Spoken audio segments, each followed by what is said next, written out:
Gardez belle vaudou là, ensemble avec Jean-Louis, dans Saint-Francisque. C'est qu'on s'allie chaque année, dans la fête Saint-Francisque, qui c'est 20, 21, 22, 23, 24, 25. C'est 5 jours dans Saint-Francisque.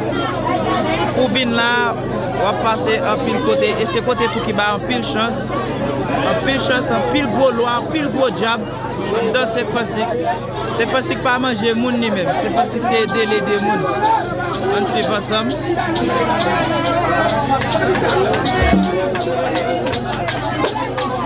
Regardez un pile pèlerin là, un pile pèlerin qui quitte la caillou, qui vient chercher des livres, qui vient chercher toutes sortes de bagailles nettes. On suit ensemble.